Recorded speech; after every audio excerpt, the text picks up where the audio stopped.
The black Bentley drove up the long gravel road to Thornfield Manor as the sun began to set behind the hills. Thomas Blackwood stepped out into the cold air, wearing a wrinkled suit after a long flight from London. He was tired, upset, and had arrived 2 days earlier than planned. The business deal in Tokyo had failed. He lost millions in just one afternoon. At 52, Thomas had built his company from nothing, growing a small tech business into a billion-pound empire. But tonight, all he wanted was to see his son Jamie and forget the huge loss he had just faced. Hello friends, thank you so much for stopping by. Please support me by subscribing to my channel, like and share this video to your family and friends. I truly appreciate your kind heart. So let's begin. The manor house stood dark against the purple sky. Most of the windows were black, except for a warm yellow glow coming from the kitchen at the back. Thomas frowned. Where was everyone? Where were the staff? Where was his son? Thomas pulled out his phone and tried calling Jamie. No answer. The boy was probably playing those video games again, headphones on, lost in his own world. At 16, Jamie had become more distant since his mother died 3 years ago. Thomas blamed himself. Work had always come first. Always. He pushed open the heavy oak door and stepped inside. The house felt cold and empty. His footsteps echoed on the stone floor as he walked through the grand hallway, past portraits of his ancestors looking down with stern faces. Jamie, he called out, are you home? No answer. Thomas checked the living room, then Jamie's bedroom upstairs. Empty. The bed was made, school books scattered on the desk. Everything looked normal, but something felt wrong. He came back downstairs and headed toward the kitchen, where he had seen the light. As he got closer, he could hear voices. Quiet voices. A woman's voice and Jamie's voice. Thomas stopped walking. Who was Jamie talking to? The housekeeper, Mrs. Morrison, had left for her holiday yesterday. The only other staff member who lived in the house was Sarah, the young maid he had hired 6 months ago. Sarah Collins was 24, with bright red hair and green eyes that reminded him too much of his late wife. She had come to work for them after losing her job in Edinburgh. Thomas had hired her because she was good with Jamie, and the boy seemed to like her.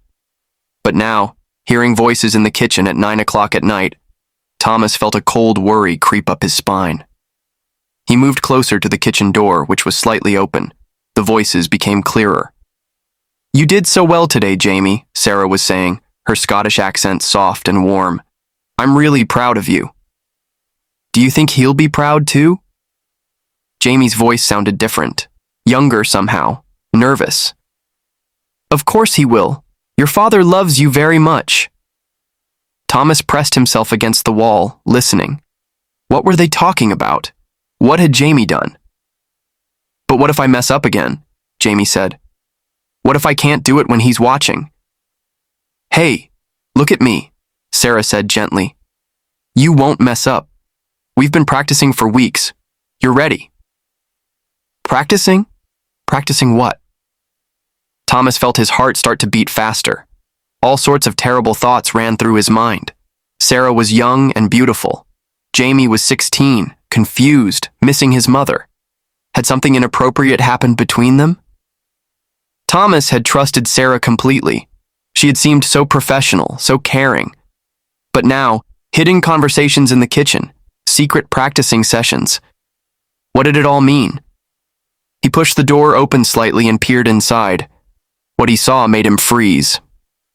Jamie was sitting at the large wooden table, his back to the door. In front of him were sheets of paper covered in musical notes. Sarah was standing beside him, her hand on his shoulder in what looked like an encouraging gesture, but it was what Jamie was holding that made Thomas's breath catch in his throat. A violin. His mother's violin. The same violin that had been locked away in the music room for 3 years, ever since Elizabeth died. The violin that Jamie had refused to touch, even though his mother had been teaching him to play before the cancer took her. Thomas watched as Jamie lifted the violin to his shoulder with shaking hands. The boy's face was tight with concentration and fear. Remember, Sarah said softly, it's not about being perfect. It's about feeling the music, like your mum taught you." Jamie nodded and placed the bow on the strings. The first note that came out was shaky and uncertain, but then slowly, carefully, he began to play. Thomas recognized the melody immediately. It was "The Water is Wide," an old Scottish folk song that Elizabeth used to play every evening after dinner. She would sit by the fireplace, the violin tucked under her chin, filling the house with beautiful music while Thomas worked on his laptop and Jamie did his homework. After she died, the house had become silent. No more music, no more laughter, just work and grief and the growing distance between father and son.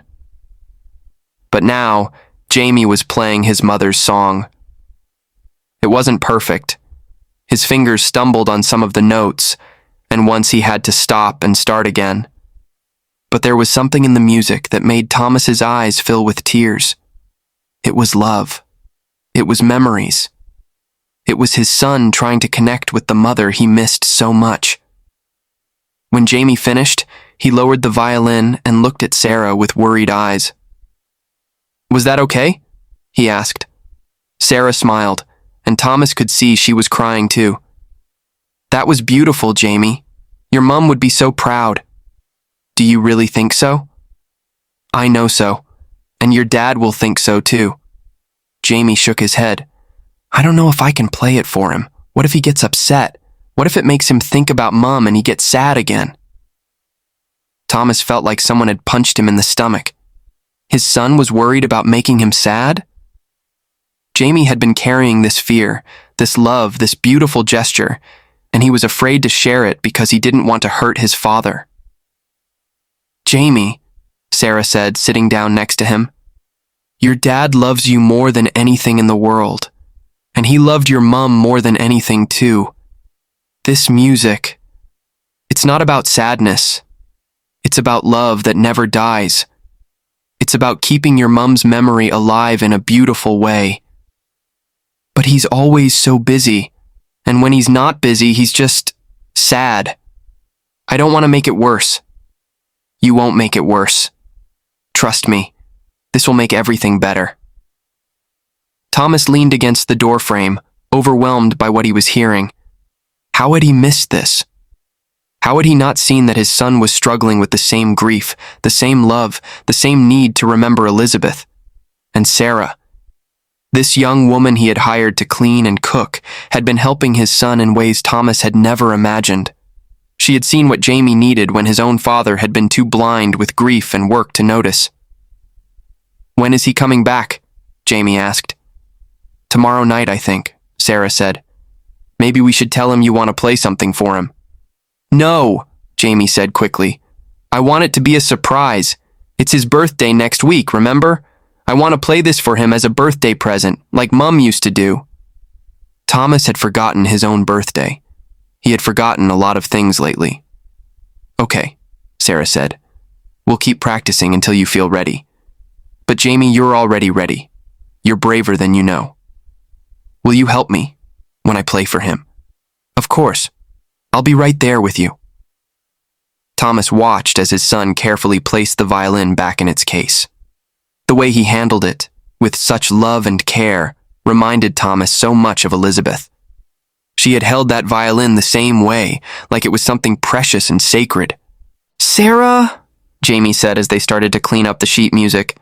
"Yeah? Thank you for everything, for helping me remember how to do this, for helping me remember Mom." "You don't need to thank me, Jamie. Your mum is always with you.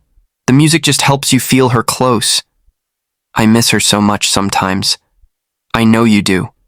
And that's okay. Missing someone means you loved them. And love like that never goes away." Thomas had to step back from the door. His hands were shaking, and tears were running down his face. In 6 months, Sarah had done what he had failed to do in 3 years. She had helped his son heal. She had helped Jamie find his way back to his mother's memory, back to the music that had once filled their home with joy.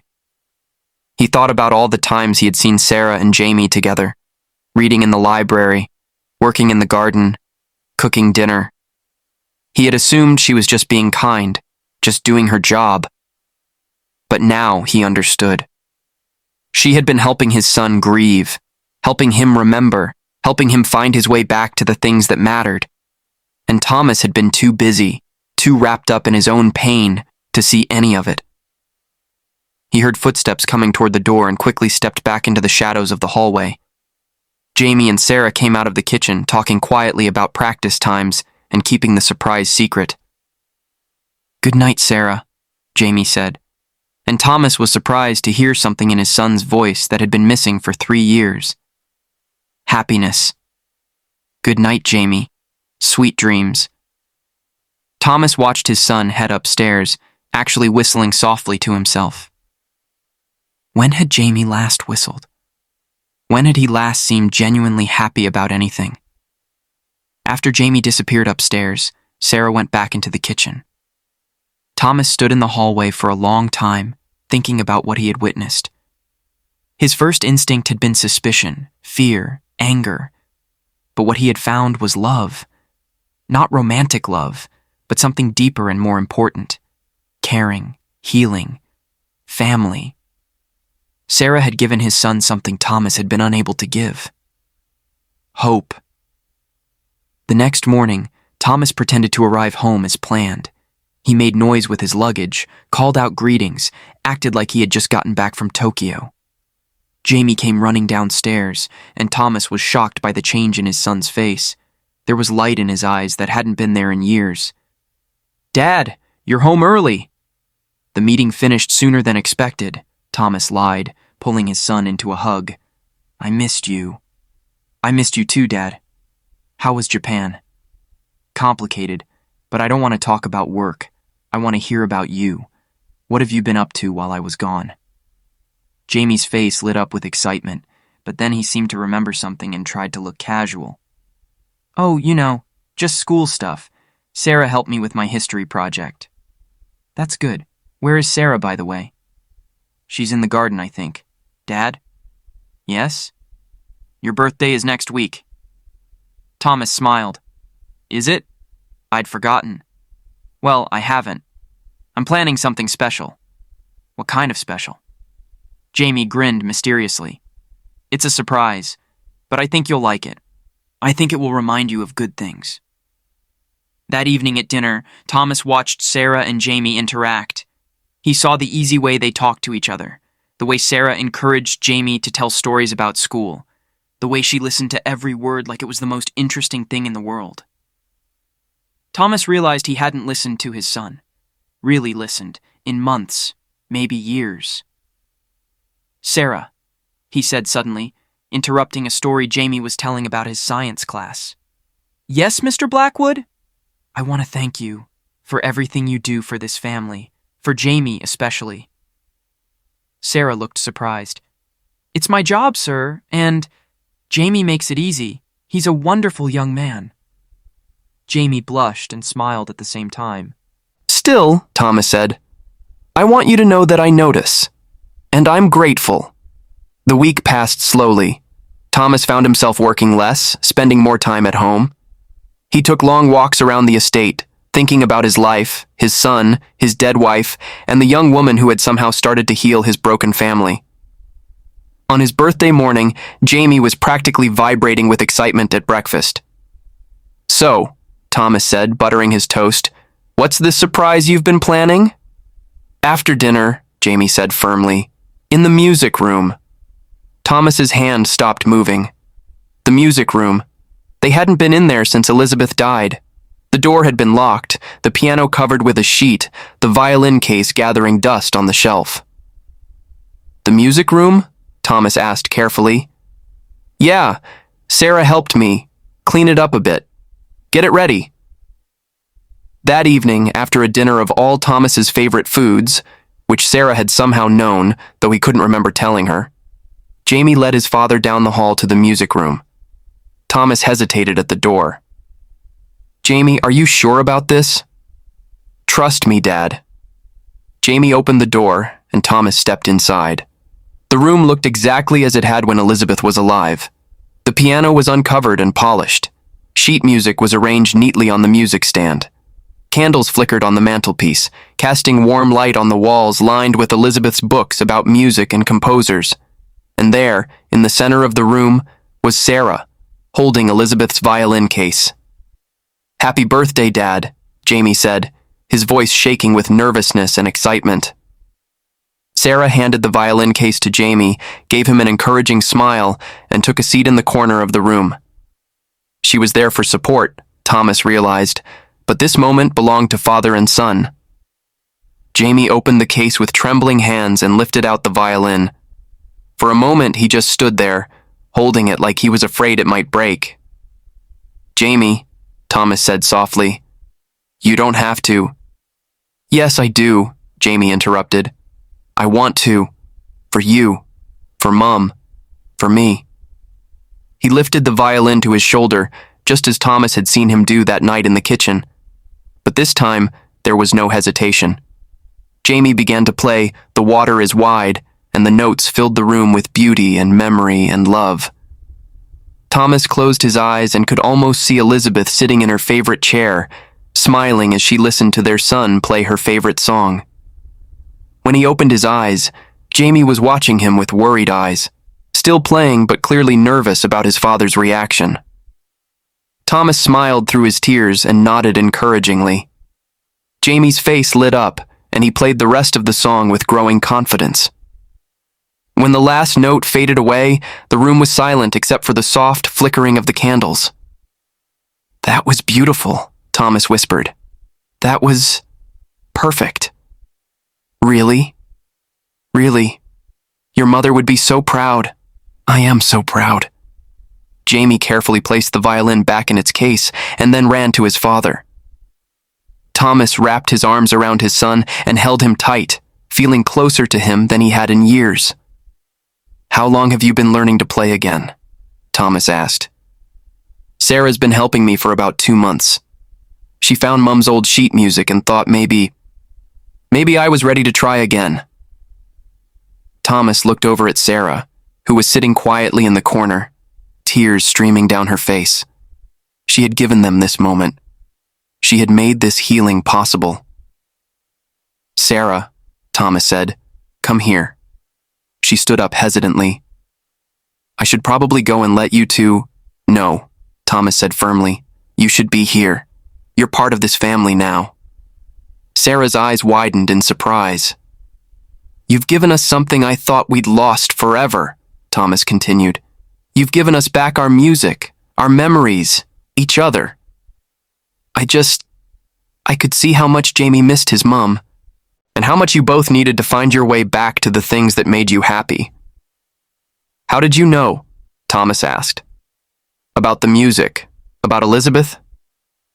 "Jamie told me stories about her, about how she used to play every evening, how she was teaching him violin before she got sick. He missed it so much, but he was scared to try again, scared it would make you sad." Thomas looked at his son. "Is that true? You were worried about making me sad?" Jamie nodded. "You always looked so sad when anyone mentioned Mum. I thought if I played her music, it would make you cry." "Oh, Jamie," Thomas said, pulling his son close again. "I was sad because I missed her. But hearing her music, it doesn't make me sadder. It makes me remember all the happy times. It makes me feel like she's still with us." "Really?" "Really. And I'm sorry I made you feel like you couldn't talk about her, couldn't remember her in your own way." That night, after Jamie went to bed, Thomas found Sarah in the kitchen, cleaning up from dinner. "Don't," he said, taking the dish towel from her hands. "Leave it. We need to talk." Sarah looked nervous. "Is everything all right, Mr. Blackwood?" "It's Thomas. And yes, everything is more than all right, but I need to ask you something." "Okay." "Why did you help him? Really? It wasn't part of your job description." Sarah was quiet for a moment, drying her hands on her apron. "My dad died when I was 16, she finally said. "Cancer, like your wife. My mum was so lost in her grief that she forgot I was grieving too. I had to figure out how to remember him on my own, how to keep the good parts of him alive while still living my life." I'm sorry. When I started working here, I could see that you and Jamie were both drowning in sadness, but separately. You were both so afraid of making each other hurt more that you stopped sharing the good memories. That's not what grief should be. What should it be? It should be love with nowhere to go. And music. Music is a place for that love to live.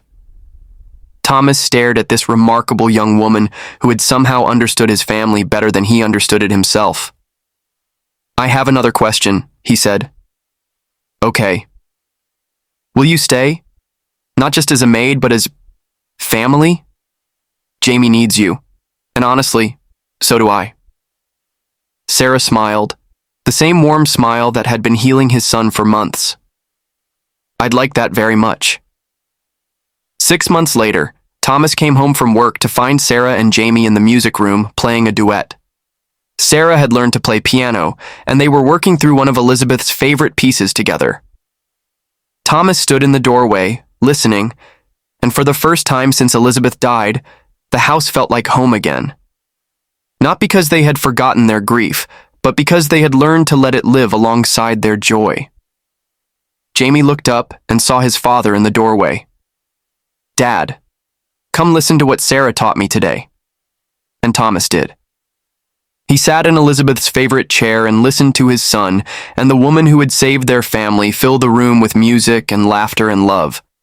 Later that evening, as they sat together in the living room, Jamie doing homework, Sarah reading, Thomas actually reading a book instead of working on his laptop, Thomas thought about that night 6 months ago when he had come home unexpectedly.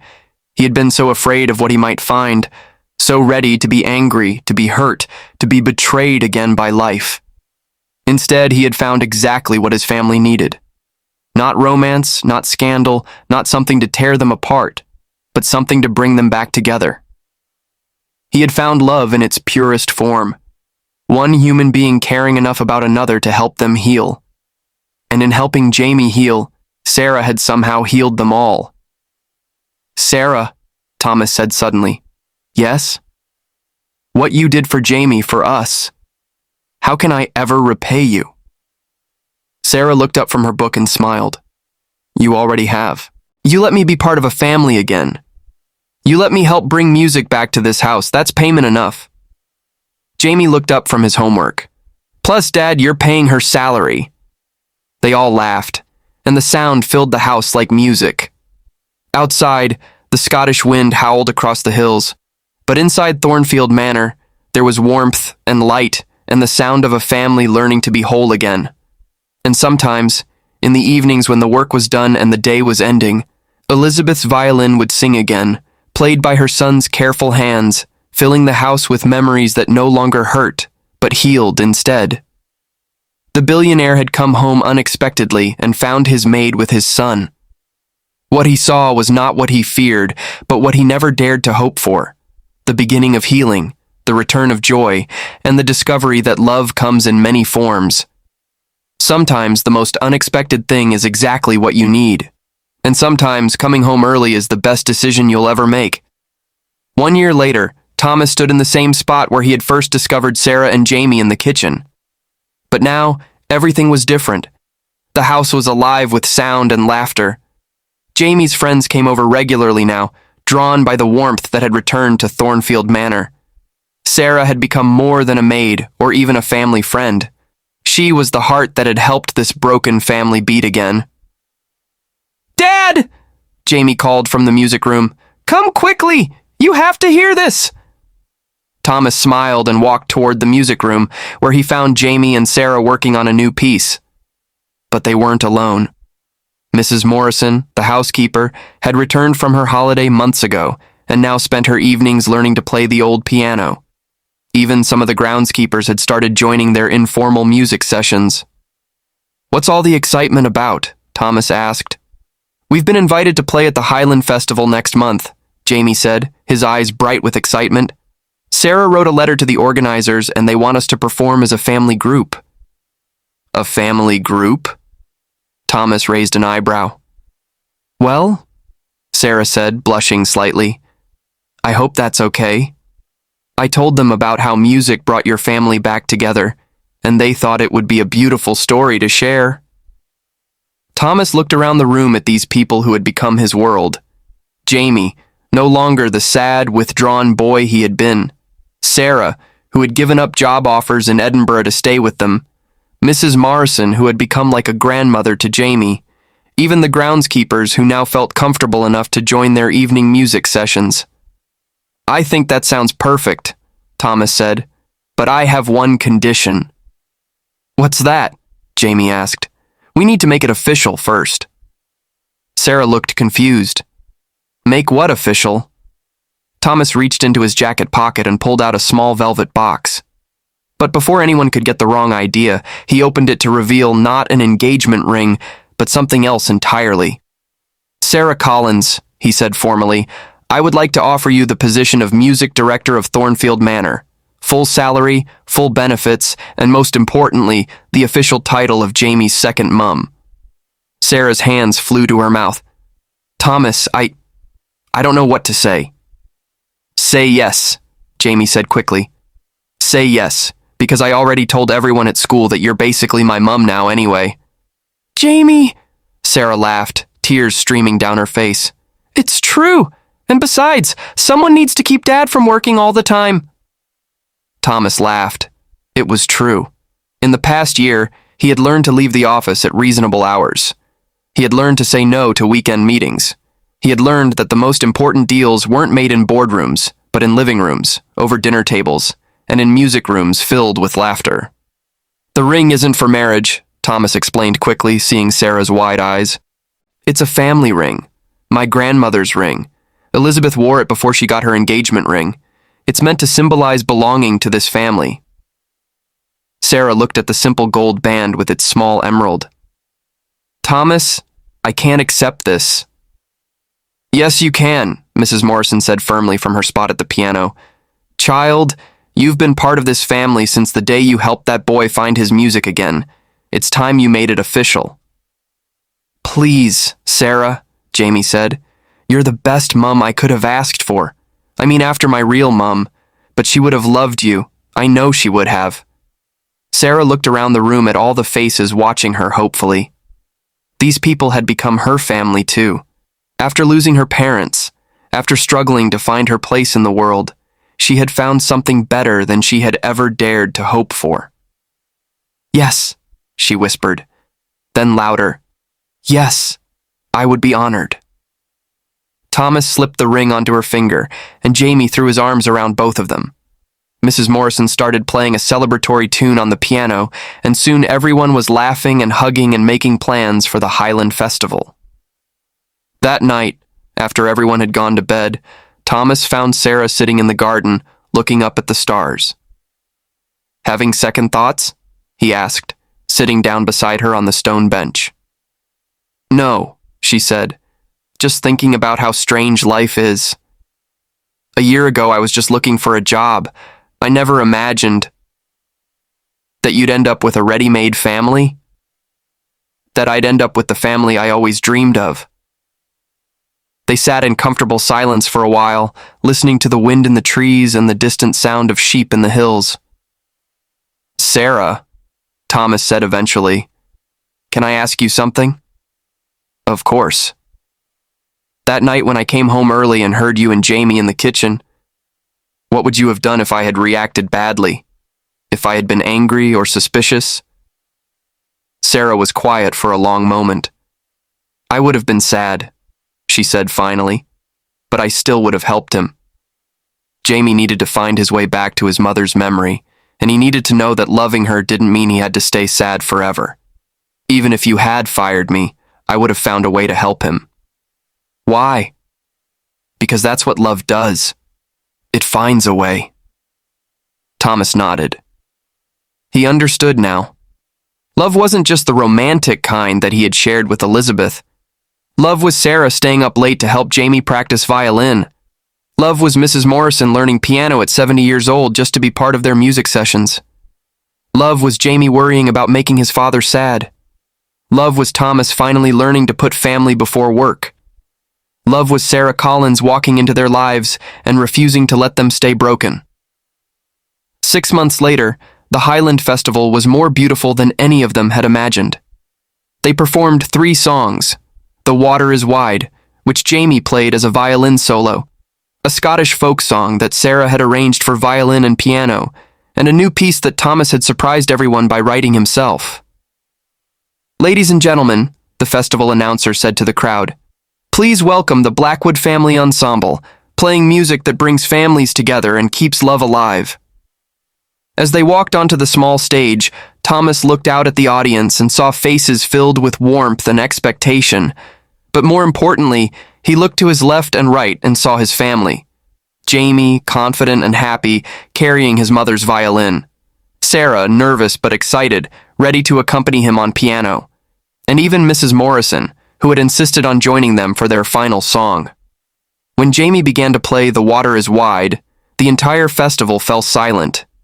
His music was no longer the shaky, uncertain notes of a year ago. It was confident, beautiful, filled with love and memory and hope.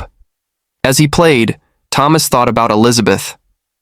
He could almost feel her presence, not as a source of sadness, but as a warm blessing on the family that had grown from the love she had planted. When the last note faded, the audience erupted in applause. But Thomas was looking at Jamie's face, glowing with pride and joy. His son had found his way back to music, back to his mother's memory, back to happiness. And it was all because a young woman with red hair and a kind heart had seen what this family needed and had been brave enough to help them find it. After their performance, as they packed up their instruments and prepared to head home, a reporter approached them. "That was beautiful," she said. "Could you tell our readers how your family found music again?" Thomas looked at Sarah and Jamie, then smiled at the reporter. "Sometimes," he said, "the most unexpected things happen at exactly the right time. Sometimes a stranger becomes family. Sometimes coming home early changes everything. And sometimes, when you think you've lost everything that matters, love finds a way to bring it back. And sometimes," Jamie added, grinning, "the best surprises come from the people you least expect." "Like maids who turn out to be guardian angels?" the reporter asked. Sarah laughed. "I'm not a guardian angel. I'm just someone who believes that music can heal anything and that families are worth fighting for."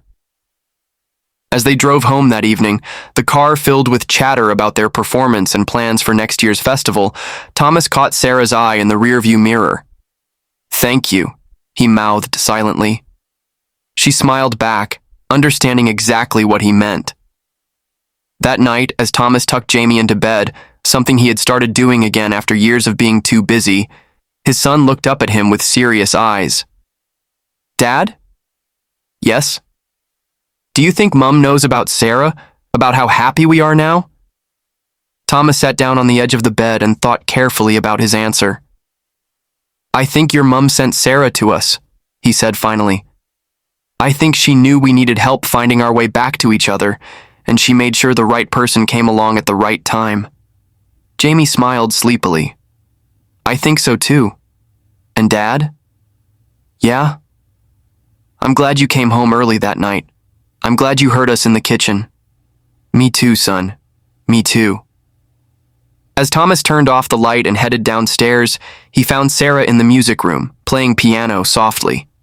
She often did this in the evenings now, filling the house with gentle melodies that made everyone sleep better. "Playing for the house?" he asked, sitting in what had once been Elizabeth's chair. "Playing for the family," she corrected. "Music is like a lullaby for the whole house. It tells everyone they're safe and loved." Thomas listened to the gentle melody and realized that Sarah was right. The music didn't just fill the rooms, it filled the hearts of everyone who lived there. "Sarah?" "Yes?" "I love you. Not romantically," he added quickly, "but as family. As the person who saved my son. As the person who saved me." Sarah's hands stilled on the keys. "I love you too, Thomas. All of you. This is the family I always wanted and never thought I'd have. Well, you have it now. Forever." "Forever," she agreed, and began playing again. As Thomas sat listening to Sarah's music, he thought about that night 1 year ago when he had come home unexpectedly. He had been so afraid, so ready for the worst. Instead, He had discovered the best thing that had ever happened to his family. Sarah hadn't just been helping Jamie learn violin. She had been teaching both of them how to live again, how to love again, how to be a family again. And now, a year later, their house was once again filled with music and laughter. Jamie was thriving, Thomas had learned to balance work and family, and Sarah had found the home she had always been looking for. Sometimes the best surprises come when you least expect them. Sometimes strangers become family. Sometimes music really can heal a broken heart. And sometimes coming home unexpectedly is exactly what you need to do to discover that your life is more beautiful than you ever imagined. The billionaire had come home to find his maid with his son. What he discovered was not scandal but salvation, not betrayal but blessing, not an ending but a beginning. And every evening as the Scottish sun set behind the rolling hills, Thornfield Manor filled with music once again, played by a family that had learned that love comes in many forms and that the most unexpected gifts are often the most precious ones of all. Dear friends, thank you so much for watching. Please support me by subscribing to my channel, and don't forget to like and share this video. It means the world to me. Take care of yourself and never forget how much you're loved. I can't wait to see you in the next video. Sending you all my love.